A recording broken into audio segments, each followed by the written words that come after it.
നമസ്കാരം മലയാളി വാർത്തയിലേക്ക് സ്വാഗതം. യൂത്ത് കോൺഗ്രസ് സംസ്ഥാന അധ്യക്ഷൻ രാഹുൽ മാങ്കൂട്ടത്തിൽ മുഖ്യമന്ത്രിക്കെതിരെ രൂക്ഷ വിമർശനവുമായി രംഗത്ത് വന്നിരിക്കുകയാണ്.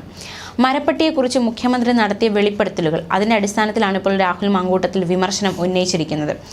കഴിഞ്ഞ ദിവസം ക്ലിഫ് ഹൗസിൽ കയറിയെന്ന് പറയുന്ന മരപ്പട്ടിയെ ആഭ്യന്തര വകുപ്പ് ഏൽപ്പിച്ചാൽ പിണറായി വിജയനേക്കാൾ സെൻസിബിളായി വകുപ്പ് കൈകാര്യം ചെയ്യുമെന്ന് ഉറപ്പുണ്ടെന്നാണ് രാഹുൽ മാങ്കൂട്ടത്തിൻ്റെ പരിഹാസം. KSU സമരവേദിയിലായിരുന്നു രാഹുൽ മാങ്കൂട്ടത്തിൽ മുഖ്യമന്ത്രിയെയും പോലീസിനെയും കടന്നാക്രമിച്ചത്.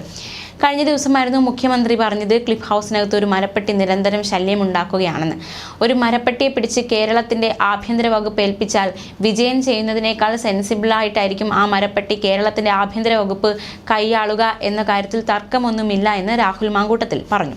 ആ മരപ്പട്ടിയുടെ വിവേകം പോലും കാണിക്കാത്ത ആഭ്യന്തരമന്ത്രിയാണ് കേരളത്തിലുള്ളത് എന്നതുകൊണ്ടാണ് ജനകീയ പ്രക്ഷോഭങ്ങൾ ഏറ്റെടുത്ത മാത്യു കുഴൽനാടനെയും മുഹമ്മദ് ഷിയാസിനെയും അറസ്റ്റ് ചെയ്തിരിക്കുന്നതെന്നും രാഹുൽ മാങ്കൂട്ടത്തിൽ ആരോപിച്ചു.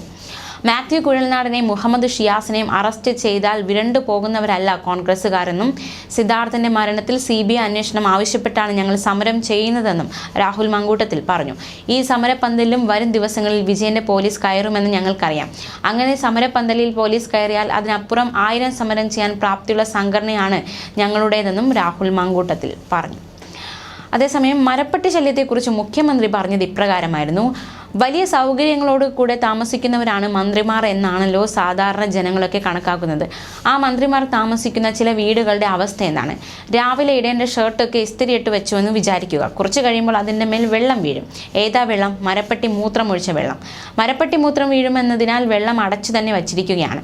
മതിയായ സൗകര്യങ്ങളുള്ള കെട്ടിടങ്ങൾ നിർമ്മിക്കുമ്പോൾ അതിനാവശ്യമായ പണം ചെലവഴിക്കുന്നത് ദുർവ്യയമല്ല. എന്തിനും അനാവശ്യ വിവാദങ്ങൾ ഉയർത്തിക്കൊണ്ടുവരുന്നതാണ് കേരളത്തിൻ്റെ പ്രത്യേകത. വിവാദങ്ങൾ നടന്നോട്ടെ, ആവശ്യമായ കാര്യങ്ങൾ നടക്കുക എന്നതാണ് പ്രധാനമെന്നും മുഖ്യമന്ത്രി പറഞ്ഞു. പ്രശസ്തമായ ഗസ്റ്റ് ഹൗസുകളുടെ അവസ്ഥ എന്നാണ്? അതിനെ ദയാവധത്തിന് വിട്ടിരിക്കുകയാണ്. കൊല്ലം ഗസ്റ്റ് ഹൗസ് എത്ര കാലമായി അടഞ്ഞു കിടക്കുന്നു? ആലുവ ഗസ്റ്റ് ഹൗസിലെ പഴയ മന്ദിരത്തിന്റെ അവസ്ഥ എന്തായി? അതിനെ ദയാവധത്തിന് വിടേണ്ടതുണ്ടോ? കെട്ടിടങ്ങൾ സംരക്ഷിക്കേണ്ടത് നമ്മുടെ ആവശ്യമാണ് എന്നതടക്കമുള്ള പ്രതികരണമായിരുന്നു മുഖ്യമന്ത്രി നടത്തിയത്. ന്യൂസ് ഡെസ്ക് മലയാളി വാർത്ത.